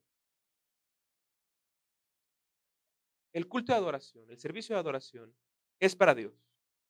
Debe ser dedicado a Él. Se trata de Él. Y como se trata de Él, todos los elementos dentro del servicio de adoración deben ser, evidentemente, pues los que Él quiere, los que a Él le agradan, porque se trata de Él, ¿cierto? Ahora, esto es parecido a, vamos a decir, que mi esposa cumple años y yo le quiero hacer una fiesta sorpresa. Y entonces es su fiesta, pero es sorpresa, y yo empiezo a preparar todos los elementos. Pero la música que suena en la fiesta de mi esposa es la música que a mí me gusta. Los invitados no son sus amigas, son mis amigos. La comida no es su platillo favorito, es mi platillo favorito, ¿no? Todo está orientado como a mí me gusta. Y entonces ella llega ahí acá, y sorpresa, es una fiesta para ti. Y ella nota que la música es mi música favorita, el platillo, mi platillo favorito, los invitados, mis amigos. Y ella se acerca a mí y me dice, oye, si es mi fiesta, ¿por qué todo está ordenado como a ti te agrada y no como a mí me agrada? Bueno, eso es lo que ha estado sucediendo en muchas iglesias, en muchos Dios, se trata de Él. Pero ¿saben a cuán pocas personas le importa ordenar los elementos de la adoración como a Dios le agrada? Nos importa mucho más a ordenar estos elementos como a nosotros nos gusta. La música que a mí me gusta, los elementos que a mí me gustan, lo que me hace sentir más cómodo, lo que me hace experimentar más una atmósfera de adoración, etcétera. Todo lo ordenamos a nuestro gusto. ¿Y saben con cuál excusa? Diciendo, es que es para sentirlo en mi corazón. Porque lo importante es el corazón. ¿Sí? Lo importante es el corazón. Pero fíjense en esto. Vamos a seguir con el ejemplo del cumpleaños de mi esposa. Llega mi esposa a esta fiesta donde todo está ordenado como a mí me gusta. Y yo llego con ella y le digo, amor, mira, yo sé que la música es mi música favorita, los invitados, mis amigos, el platillo, mi platillo favorito. Pero ¿sabes qué? Todo esto en mi corazón lo hago para ti. En mi corazón es con todo mi amor para ti. ¿Lo tomaría ella bien? Ella diría, pues ya está, me hubieras explicado esto desde el principio. Entonces, claro que sí, me encanta esta fiesta. ¿Hubiera dicho eso ella? Pues claro que no, porque aunque yo en mi corazón se lo esté dando a ella, si en mi corazón yo se lo quería dar a ella, bien eso tendría que haber implicado que como yo lo quiero hacer para ella, yo habría ordenado todos los elementos como a ella le gustan. Entonces, esa excusa de es que en mi corazón tiene que ser para Dios, no tendría que justificar que hagamos lo que nos complace. Más bien tendría que fundamentar que busquemos hacer lo que a Dios le complace, ¿no? Entonces, a veces ese tipo de ilustraciones ayudan un poco a entender el principio regulador, que nos enseña básicamente eso. En el culto, en el servicio de adoración a Dios, buscamos hacer exclusivamente lo que Dios dijo, quiero esto. ¿Qué nos hace pensar que por amor a Él, por un corazón genuino, entonces ahora tenemos permiso de introducir lo que a nosotros nos plazca? Claro que no. Si realmente le amamos, un corazón que desborde de amor debe expresar ese amor tal como Dios lo desea, no como nosotros lo podemos desear. Bueno, vamos a dejar esa ilustración hasta ahí y vamos a empezar a hablar de cuestiones un poquito más específicas en el principio regulador. ¿Ok? Entonces, cuando la gente entiende el principio regulador, suele surgir una pregunta de parte de muchos. Entonces, ok, entiendo que no debo meter en el servicio de adoración nada que Dios no haya aprobado. Nada que Dios no haya aprobado. O sea, todo lo que haga tiene que estar aprobado por Dios. Ok, lo entiendo. Pero la gente entonces dice, pero ¿acaso Dios aprobó las corbatas? Si Dios no aprobó las corbatas, eso significa que yo no puedo ir con corbata al servicio de adoración. ¿Acaso Dios aprobó el micrófono? Porque si no lo aprobó, entonces yo no puedo usar el micrófono en el servicio de adoración. ¿Acaso Dios aprobó los zapatos? Y entonces la gente empieza a tener estas lógicas de ese tipo. ¿Para qué? Para tratar de demostrar, en la lógica de ellos, tratar de demostrar que el principio regulador, en sus consecuencias lógicas, lleva al absurdo. ¿Ok? Entonces dicen, si aplicamos ese principio que tú estás enseñando, vamos a terminar con conclusiones absurdas. Por lo tanto, el principio no debe ser cierto. ¿Ok? Entonces levanta esta acusación. Porque no tenemos aprobación de Dios para cada cosita que sucede en la adoración. Y cuando esa pregunta se levanta, es donde nosotros tenemos que empezar a hacer ciertas distinciones, particularmente entre los elementos de la adoración y las circunstancias de la adoración. ¿Ok? Esta es una distinción muy importante y muy útil. Elementos de la adoración, circunstancias de la adoración. Ok. Esta distinción es sumamente útil para responder a esa objeción que comentaba hace un momento, porque en esta distinción notamos que el principio regulador rige como tal, solo o por lo menos principalmente sobre los elementos de la adoración y no tanto sobre las circunstancias de la adoración. Permítanme explicar cómo es esto. Los elementos de la adoración son aquellas cosas por medio de las cuales adoramos. ¿Sí? Los elementos son aquellas cosas por medio de las cuales adoramos. Mientras que las circunstancias son aquellas cosas que suceden mientras adoramos y son necesarias para que sucedan los elementos. ¿Sí? Las circunstancias suceden mientras adoramos y son necesarias para que sucedan los elementos. Entonces vamos a explicar esto un poquito más. Los elementos de la adoración son aquello por medio de lo cual adoramos. ¿Por medio de qué adoramos? Adoramos por medio de cantos. Cantamos y creemos que estamos adorando a Dios por medio de lo que cantamos. Oramos y creemos que estamos adorando a Dios por medio de nuestras oraciones. Pero en las circunstancias, alguien dirá, ¿aprobó Dios el idioma español? Porque si no lo aprobó, no debemos usar el idioma español. Pero ¿qué pasa? Que nadie cree que adoremos por medio del idioma español. El idioma español es simplemente una circunstancia de la adoración. Sucede junto al elemento y es necesario para que el elemento suceda. ¿Por qué? Porque si nosotros queremos orar, necesariamente necesitamos un idioma. Si nosotros queremos orar, tenemos que elegir un idioma y elegimos español. No necesitamos, en este caso de las circunstancias, que Dios haya aprobado necesariamente el idioma español, porque esto es una circunstancia de la adoración. Esto es circunstancial a la adoración. El principio regulador, el principio de que necesitamos la aprobación de Dios, aplica en los elementos de la adoración, aquellas cosas por medio de las cuales adoramos. Entonces, otras circunstancias, por ejemplo, podrían ser, como decíamos, el uso del micrófono. ¿Acaso Dios aprobó el micrófono para que lo usemos en la adoración? Bueno, Dios no lo aprobó, pero ¿podemos usarlo? Sí. ¿Por qué? Porque es una circunstancia de la adoración. Nadie cree que adoremos por medio del micrófono. Es decir, no hay un momento en el servicio de adoración en que digamos, hermanos, después de haber leído la palabra de Dios, ahora vamos a tener un momento del micrófono. Y todos viendo el micrófono. Y adorando a Dios por medio del micrófono. No pasa eso. Nadie cree que adoramos a Dios por medio del micrófono. ¿Qué es el micrófono? Pues simplemente sirve para que todos puedan escuchar. Hace posible los elementos. Hace posible que el pueblo de Dios escuche la oración, escuche la predicación. Es circunstancial. No adoramos por medio de él, ¿no? Y como eso, muchas cosas. Mencionamos algunas cuantas otras cosas que son circunstancias. Otras cosas que son circunstancias son, por ejemplo, la hora particular en que debe suceder el servicio de adoración.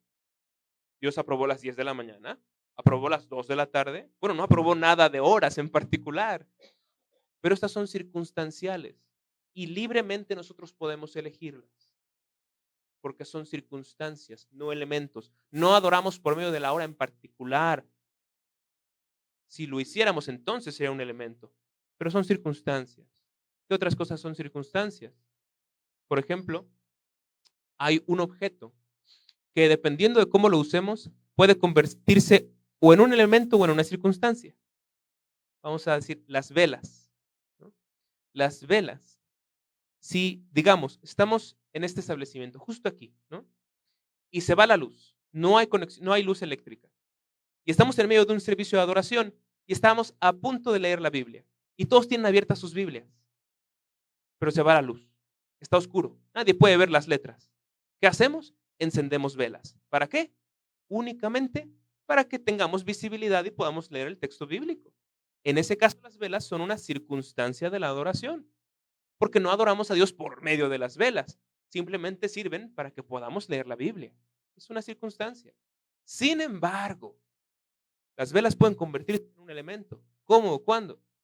Cuando hacemos una ceremonia en donde ponemos una mesita aquí en medio con velas de colores y las familias de la iglesia pasan a encender las velas una cada domingo y una es la vela de la paz, la vela del amor, la vela del tal cosa. Porque entonces estamos adorando o tratando de adorar por medio de las velas, por medio de una ceremonia que involucra velas. ¿Se dan cuenta? El mismo objeto puede ser utilizado como un elemento de la adoración y entonces es ilegítimo o puede ser inofensivamente utilizado como una circunstancia de la adoración, y entonces somos libres de utilizarlo. Entonces, esta distinción entre elementos y circunstancias de la adoración es vital para que sepamos en dónde tenemos libertad y dónde podemos libremente elegir cosas y en dónde no podemos ni sumar ni restar, tal como Deuteronomio 12 dice. No quitarás de ello ni a ello añadirás, ¿no? Pues justamente es el caso que en esto de las velas, yo también lo he llegado a ver en algunos lugares. Y ese es un muy buen ejemplo de algo que es usado como un elemento de la adoración, porque no es solo una circunstancia, no solo pasa mientras adoramos, es la cosa mediante la cual adoramos, ¿no? Es un muy buen ejemplo de un elemento que es ilegítimo. Toda esta ceremonia de velas, que se le llaman las velas de Adviento, de hecho, la pregunta es, ¿Dios pidió esto? ¿Dios autorizó esto? ¿En qué parte en la Biblia encontramos que Dios haya requerido hacer esa ceremonia? O sea, de verdad, de Génesis a Apocalipsis, de tapa a tapa, no hay ni una sola referencia a ninguna ceremonia como esta. Y entonces el principio regulador que ya aprendimos, que entendimos hace un momento, nos exige que nosotros no nos atrevamos a acercarnos a Dios con este elemento de velas de Adviento. Dios no lo pidió. Y así como Dios estuvo descontento con Nadab y Abiú cuando ellos ofrecieron este fuego extraño, así Dios está descontento cuando nosotros ofrecemos esta ceremonia extraña que Dios no conoce, que Dios no pidió, que Dios no requirió, ni autorizó, ni solicitó, ¿no? Entonces, si queremos una respuesta directa es, yo creo que hacemos mal, ofendemos a Dios cuando introducimos esa ceremonia y otras como esa. Por lo menos eso es lo que el principio regulador nos enseña y creemos que este principio regulador es bíblico, por lo que ya vimos, ¿no? Entonces, bueno, ¿alguna otra pregunta? ¿Comentario? Nada. Bueno, entonces vamos a seguir diciendo un poquito más de cosas sobre los elementos y las circunstancias de la adoración, para terminar de distinguir bien entre ellos. Alguien puede pensar, ok, ok, entonces las circunstancias de la adoración simplemente suceden mientras nosotros adoramos. Y un amigo que entendió estos puntos y entendió el principio regulador, hablábamos él y una vez me dijo, ok, entonces, ¿qué tal si mientras yo predico ponemos una música conmovedora de fondo? Suena un pianito, una guitarrita así, arpegiando muy bonito, conmovedor. Él dice, ¿no sería un elemento? ¿Por qué no estamos adorando por medio de eso? Sería solo una circunstancia entonces. Entonces, ¿somos libres de poner eso? ¿Somos libres de añadir esta circunstancia? Es una buena pregunta, pero la respuesta, ¿saben qué? La respuesta es no, porque hay una condición en las circunstancias, y es que las circunstancias tienen que ser necesarias para que los elementos sucedan. Exactamente, necesarias.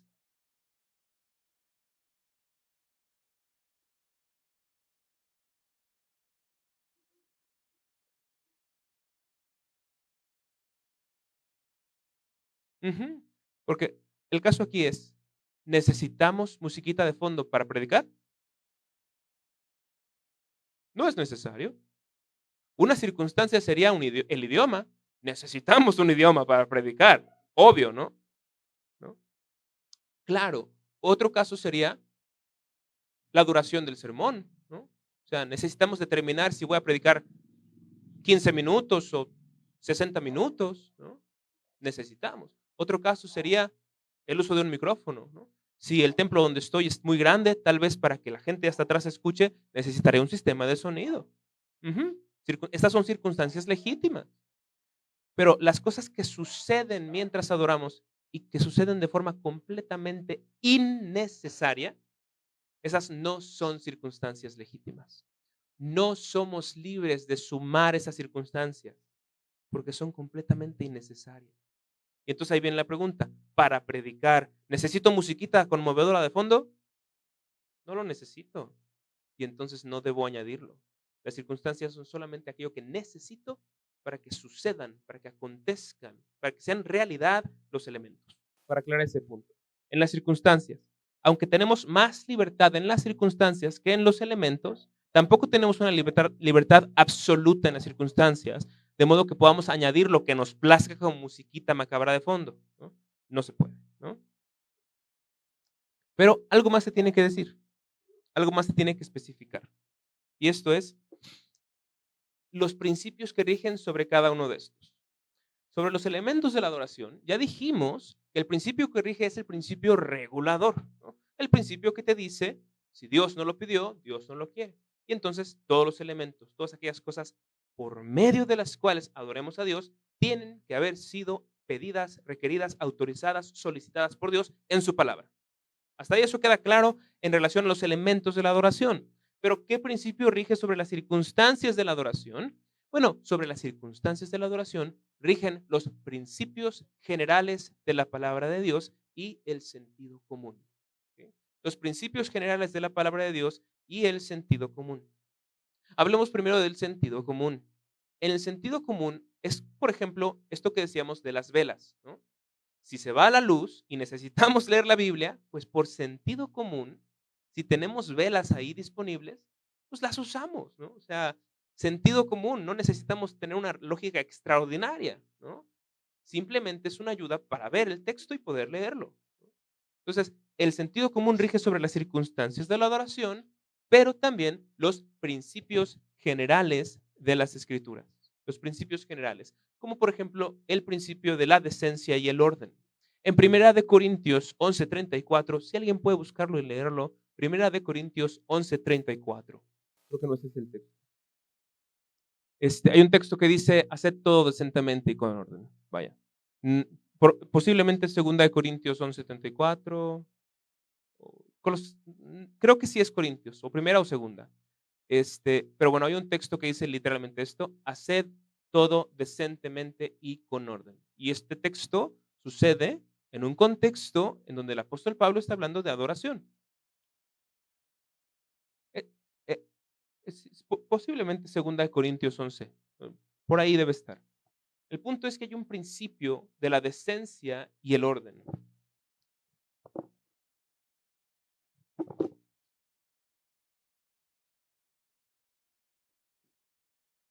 ¿Qué implica este principio? Que en las circunstancias de la adoración, lo que va a determinar si podemos o no hacerlas es la decencia y el orden. Y entonces, por ejemplo, si alguien pregunta, vamos a decir esto, ¿qué melodías debemos usar para lo que cantamos? ¿Qué ritmos? ¿Qué tonos? Los tonos, los ritmos, las melodías son una circunstancia de la adoración. Tenemos más libertad en ellas que en los elementos. Podemos determinarlas nosotros, pero no con una libertad absoluta, sino con la lógica de la decencia y el orden. Tenemos que elegir melodías que respeten la decencia y el orden y por lo tanto es probable que prefiramos evitar cantar en un ritmo de reggaetón, cantar en un ritmo de rancheras o de rap, ¿cierto? Hay un principio de la decencia y el orden y posiblemente prefiramos elegir melodías que respeten algo de que comuniquen esta decencia y que tengan cierto orden y métrica, ¿cierto? Porque hay un principio que rige las circunstancias de la adoración. Hay otro principio general de las escrituras que es debe ser 1 Corintios 14:19, 14:40 era. ¿Primera o segunda? Entonces lo voy a poner aquí.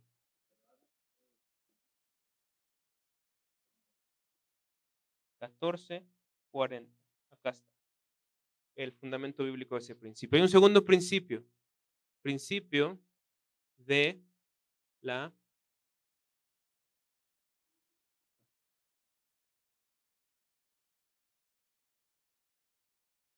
principio de la inteligibilidad.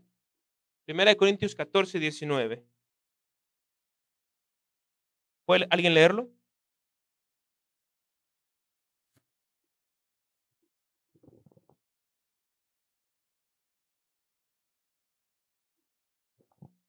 Catorce diecinueve.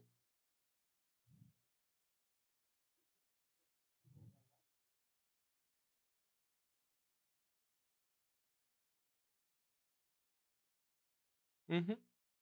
Pues el apóstol Pablo dice, yo prefiero hablar 5 palabras, pocas palabras, vaya, en una lengua que sea entendible para todos, en vez de hablar un montón de palabras en una lengua que nadie entiende. Y el principio que sacamos de ese texto es precisamente el principio de la inteligibilidad, que eso significa solamente que lo que hagamos en la adoración tiene que ser entendible, tiene que ser entendible. Este era un principio que la Iglesia Católica Romana por mucho, mucho, mucho tiempo violó cuando la adoración a Dios la hacían los sacerdotes o lo que fueran los clérigos en latín. Y la gente se reunía y escuchaba domingo tras domingo un servicio que estaba en latín. La gente no entendía nada. Y ellos violaban este principio, el principio de la inteligibilidad, ¿no? Porque lo que hagamos tiene que ser entendible. ¿Qué significa esto? Esto significa también que para las circunstancias, las que determinemos, tienen que comunicar las cosas que comuniquen de forma entendible. Hay otros principios, como el principio de la sencillez y el principio de la solemnidad. Y estos principios, que son principios generales de las Escrituras, deben gobernar las circunstancias de la adoración. Y las circunstancias que elijamos entonces tienen que comunicar sencillez, solemnidad, tienen que ser inteligibles, tienen que ser decentes y ordenadas, las circunstancias que elijamos, ¿no? Bueno, entonces todo esto gobierna las circunstancias de la adoración, principios generales de las Escrituras y el sentido común. ¿Sí? Entonces, no somos completamente libres para elegir lo que nos plazca en las circunstancias de la adoración. ¿Sí? Hasta ahí, ¿hay alguna pregunta?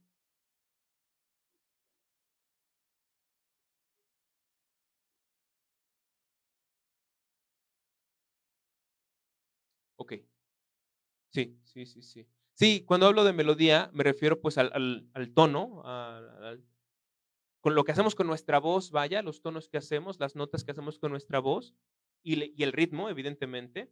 Entonces, a eso me refiero con la melodía.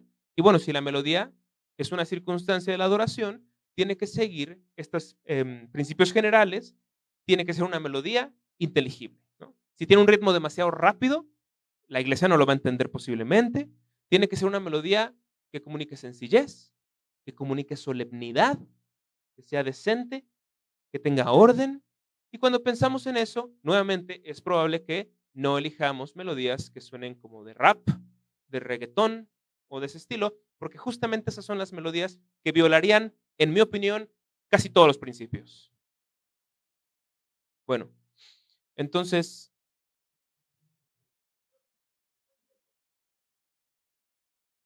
es- perdón, otra vez la pregunta. En- Ujú, ujú.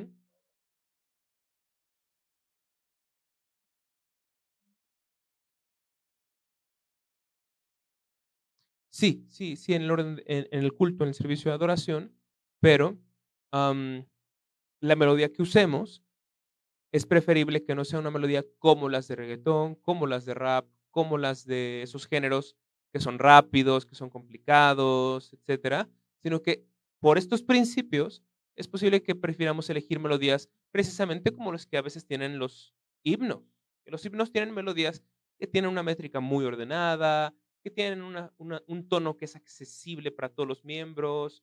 Hay algunas melodías, por ejemplo, de pop, en donde comienzan en un tono muy grave y terminan en un tono súper, súper alto y no todos en la iglesia van a alcanzar eso, ¿no? No llegan. Entonces, a veces los himnos, por ejemplo, tienen ese tipo de melodía que es fácil para todos cantar. Las melodías que usan los himnos. No estoy diciendo que cantemos himnos, estoy diciendo que esas melodías son un ejemplo de buenas melodías, de melodías que respetarían estos principios. Son decentes, tienen orden, son inteligibles, son sencillas, son solemnes, ¿no? Entonces, es un buen ejemplo de melodías. En cambio, un mal ejemplo sería tratar de cantar un salmo con una melodía de Bad Bunny, por decir algo, ¿no? En cuanto a los elementos de la adoración, Dios gobierna los elementos de la adoración, no solamente diciéndonos cuáles son, sino cuál es su contenido y cómo debemos hacerlos, ¿no? Entonces, por ejemplo, tenemos unos de los elementos son la predicación de la palabra, ¿no? Y en la predicación de la palabra, Dios no solo nos dice, predica. Y si nosotros preguntamos, Señor, ¿de qué predico? Él no dijo, de lo que quieras. No, de la palabra, ¿cierto? En los sacramentos, Él no solo dijo, ten sacramentos. Y nosotros preguntamos, ¿cuáles, Señor? Y Él dijo, los que sean, no importa. No, hay dos, Santa Cena, bautismo, ¿no? Él determina específicamente el contenido de los elementos. En la predicación, la palabra. En los sacramentos, bautismo y Santa Cena. En el canto, según lo que nosotros creemos, no es canten y preguntamos, Señor, ¿qué cantamos? Y Él dijo, lo que les plazca. No, los salmos. Entonces, Dios determina los elementos, no solamente diciéndonos lo que debemos hacer, sino el contenido de lo que debemos hacer y también quiénes lo pueden hacer, ¿no? Y eso responde un poquito, o empieza a responder a la pregunta que se mencionaba que hay ahí en internet. Eh, ¿Quién puede predicar? No cualquiera. Ni siquiera se trata solo de ser hombre o mujer y que solo los hombres pueden. Ni siquiera los hombres todos pueden, sino los hombres aprobados, llamados, designados por Dios para tal oficio. Y solo ellos pueden predicar la palabra de Dios, ¿no? Entonces, también en los elementos, Dios nos dice quién lo puede llevar a cabo. Y, por ejemplo, el elemento del canto es un elemento que vemos en la Biblia que lo llevaba a cabo toda la iglesia junta. Lo que implica, pues, también los niños y las mujeres pueden cantar, vaya, ¿no? Pero no también pueden los niños y las mujeres predicar de la palabra. Cada uno de los elementos recibe su propia regulación, ¿no? Dios regula de una manera la predicación, regula de otra manera la oración, regula de otra manera el canto, pero cada uno es regulado por Dios en su contenido y en quién puede realizarlo. Yo sé que esto es mucho contenido y no quiero que ustedes digan, ya, suficiente, me está explotando la cabeza. Entonces, solamente hay una última cosa que mencionar y esto es, ok, hasta este momento entendemos entonces que el principio regulador lo que regula más propiamente son los elementos de la adoración, no tanto las circunstancias, no tanto cosas como si usar micrófono o no, o si traer corbata o no, o qué tono usar, o qué idioma usar. En eso somos libres, siempre y cuando respetemos los principios generales de la palabra, ya lo dijimos. Pero entonces en los elementos de la adoración, la pregunta natural que surge es, ok, pero entonces, ¿cómo hallamos autorización para los elementos? ¿Cómo hallamos en la Biblia autorización para los elementos? Es que únicamente tenemos que hacer lo que Dios diga explícitamente, haz esto. Por mandato explícito, solamente eso es lo que está aprobado y autorizado, lo que recibe un mandato explícito, o hay otras formas en que Dios autoriza elementos para su adoración. Y bien, a esta pregunta tenemos que responder que hay por lo menos tres formas en que Dios autoriza elementos para su adoración. Una es, por supuesto, pues mandatos explícitos, en donde Dios diga cosas como prediquen o oren o orad sin cesar u otro tipo de cosas. Mandatos explícitos, esto aprueba elementos para la adoración. Pero otra cosa que en donde vemos aprobación de Dios para un elemento es por medio de el ejemplo de los santos en el contexto de la adoración. Cuando vemos a los santos del libro de los Hechos reunidos adorando a Dios, haciendo tal o cual cosa, aunque no diga yo te mando esto, como los vemos, su ejemplo sirve para nosotros como una autorización de que podemos hacerlo. Entonces, tenemos por un lado que Dios autoriza por medio de mandatos explícitos, pero también autoriza por medio de el ejemplo de sus santos en adoración. En el libro de los Hechos hay muchos ejemplos de esto, pero también en las epístolas de Corintios, donde el apóstol Pablo en muchos momentos habla sobre el tiempo en que la iglesia se reúne como iglesia y lo que la iglesia hace. Y ahí también notamos autorización de Dios para cosas como el canto, la cena del Señor, etcétera. Y en tercer lugar, la tercera forma en la que Dios autoriza elementos para la adoración es por medio de inferencias lógicas necesarias. Inferencias lógicas, que quizás no se dice de forma explícita en un texto, pero nosotros inferimos que necesariamente se está diciendo tal o cual cosa, ¿sí? está diciendo tal o cual cosa. Y por medio de inferencia lógica, notamos que Dios aprueba tal o cual elemento para su adoración. ¿Ok?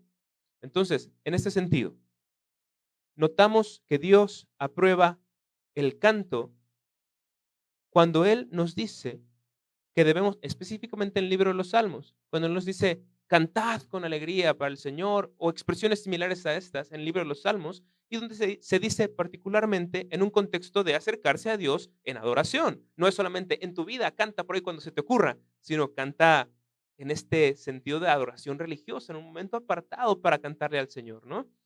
Esto es aprobación explícita, mandato explícito para cantar, ¿no? Vemos ejemplo de autorización de Dios en ejemplos cuando encontramos a Esdras, en el libro de Esdras, que él va delante del pueblo, abre la ley, la lee y explica la ley. Y dice la palabra de Dios que él leía y le iba dando sentido a lo que leía. Entonces, ¿qué vemos ahí? Aprobación para leer la palabra y aprobación para explicarla con nuestras palabras.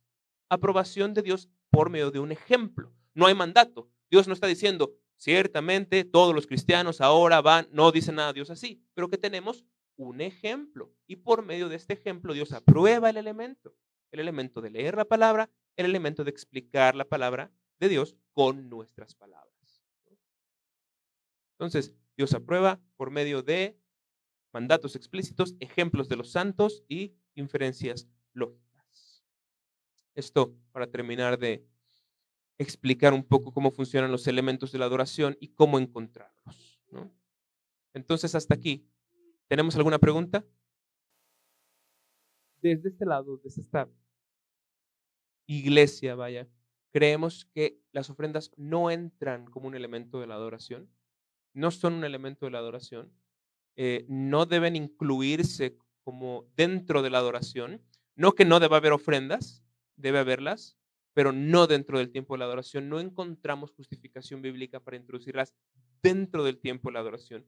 Incluso cuando vemos en el Antiguo Testamento, hay un tiempo en que uno de los reyes establece un cofrecito afuera del templo y la gente del pueblo de Israel va libremente, no el domingo, no en la adoración, en cualquier momento va libremente y deposita en el cofre su ofrenda.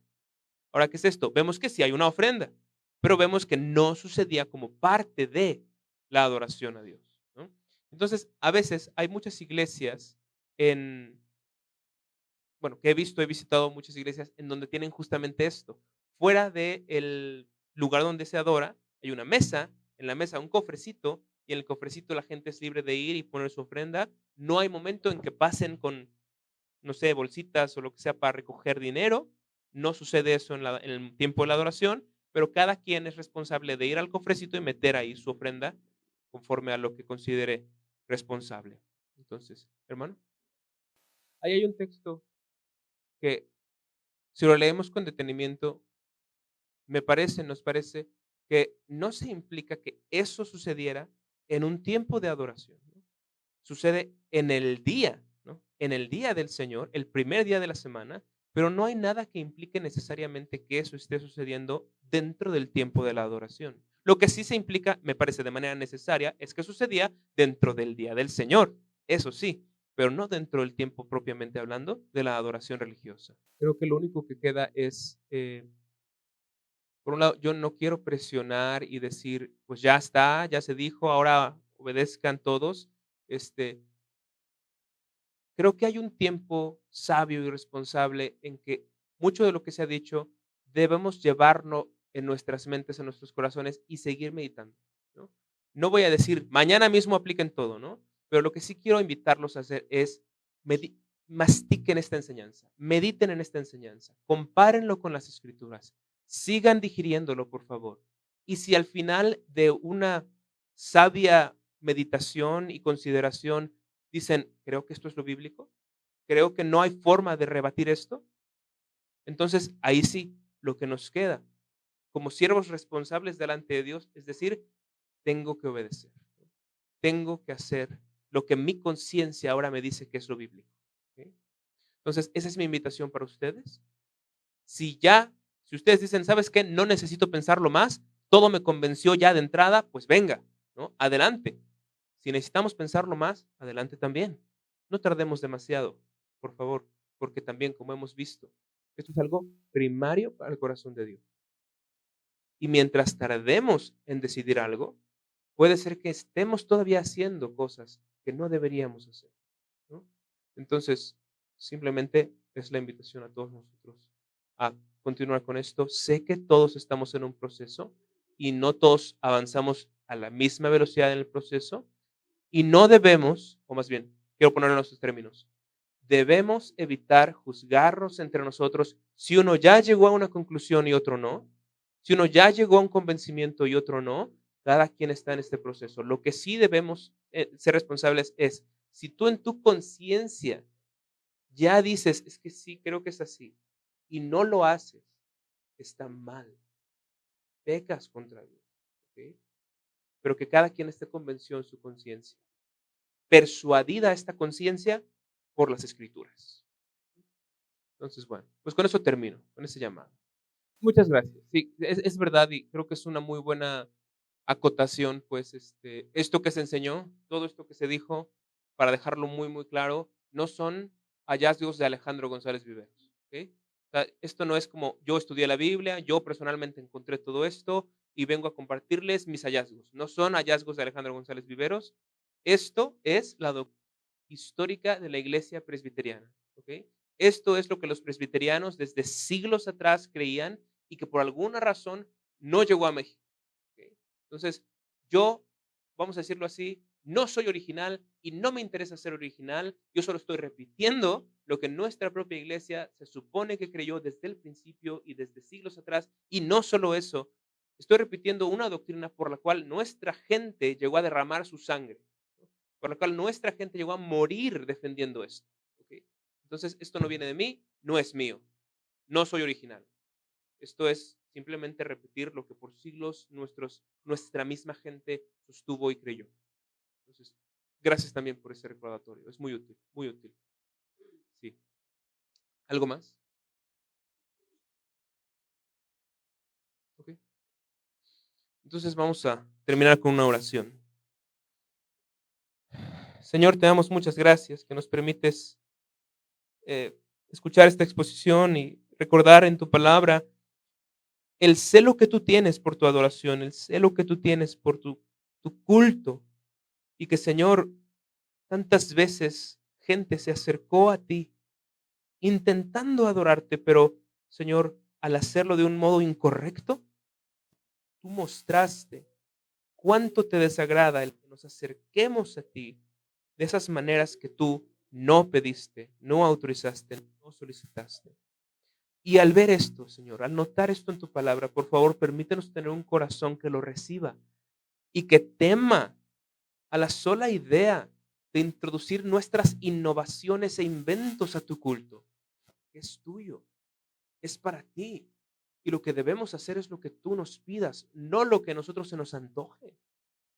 Y por lo tanto, Señor, por favor, que esto quede grabado en nuestro corazón, que se traduzca no solamente en una nueva información en nuestra cabeza, sino en algo que ahora, si estamos persuadidos de esto, debemos poner en práctica en la forma en la que nos aproximamos a ti, Señor.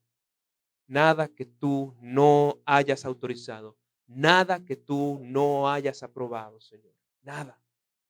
Porque tu adoración, tal como tú nos la has entregado, con los elementos que tú nos has dado, no necesita de nuestros inventos, no necesita de nuestras creaciones, no necesita de nuestro ingenio y de nuestra creatividad. Tu adoración, tal como nos la has dado, Señor, es perfecta, está plena, no necesita de nosotros y si nosotros le metemos nuevas cosas, simplemente vamos a corromperla. Permítenos tener ese corazón, Señor, que la reciba, tal como la has dado, Señor, y que te la entregue de regreso a ti, tal como tú nos la has dado. Gracias, Señor, por tu palabra que nos dirige, aún en esto, que con tanto cuidado cuida, Señor, tu culto. Y permítenos, Señor, que al ofrecerte así este culto, esta adoración, nuestro corazón sea enriquecido y fortalecido en ti. Por estas cosas, Señor, te pedimos. En Cristo Jesús. Amén. Amén.